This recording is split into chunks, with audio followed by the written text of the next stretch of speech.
चाहिँ अहिले कालीमारी गाउँपालिका 1 यता टोटाबाज भन्ने ठाउँमा छु। मेरो घर यहीँ हो। यता पछाडि देख्नुहुन्छ यता यो पहाडी जिल्ला। म चाहिँ यता सल्यानतिरै बस्छु प्राय आजकल चाहिँ। यो चाहिँ हाम्रो धारा हो पानी खाने। हिजोसम्म आएकै थिएन, अस्तिसम्म। आज चाहिँ आएर यस्तै खुल्लै रहन्छ 24 घन्टा। यहाँ चाहिँ धारा बिगारेका छन् बच्चाहरूले। बच्चाहरू धेरै भएको कारणले यो चाहिँ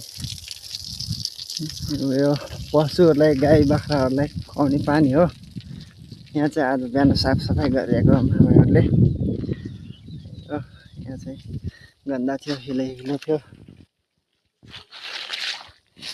यहाँ चाहिँ अब नुहाउँदाखेरि चाहिँ पानी यताबाट यता लगाइदिन्छन् अनि नुहाइसकेपछि चाहिँ पानी यताबाट जान्छ। यस्तै छ सल्यान जिल्लाको गाउँको एरिया होइन, के गर्नु र। आफू त गाउँले परियो। हेर्नु सल्लेरी पाखाहरू यहाँदेखि पारि त्यहाँ टोटाबाज भन्छ, ऊ त्यहाँ घरते गाउँ भन्छ। गाई बाख्राहरूलाई खुवाउने पानी हो। यहाँ चाहिँ आज बिहान साफसफाइ गरिरहेको हामीहरूले। यहाँ चाहिँ गन्दा थियो, हिलो थियो। यहाँ चाहिँ अब नुहाउँदाखेरि चाहिँ पानी यताबाट यता लगाइदिन्छन् अनि नुहाइसकेपछि चाहिँ पानी यताबाट जान्छ। यस्तै छ सल्यान जिल्लाको गाउँको एरिया होइन, के गर्नु र।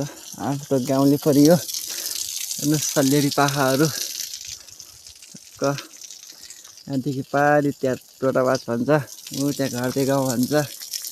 यो बिजुली पनि भर्खरै पोल गाडेका छन् यो ठाउँमा।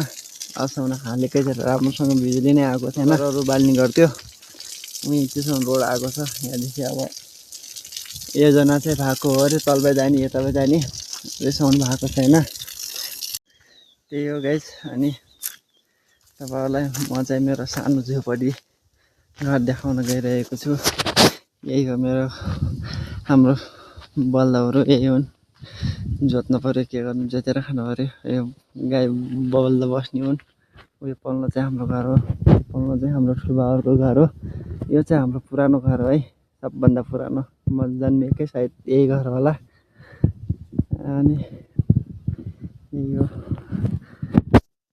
कस्तो लाग्यो गाइस हाम्रो घर। के गर्नु, गरिब दुःख यस्तै हुन्छ। मैले यही देखाउनको लागि बनाएको हो भिडियो। आजको भिडियो कस्तो लाग्यो, राम्रो लाग्यो भने लाइक, कमेन्ट, सेयर अनि सब्सक्राइब गर्न नभुल्नु होला। वेट गर्नु होला अर्को भिडियोको लागि। तबसम्म बाई बाई।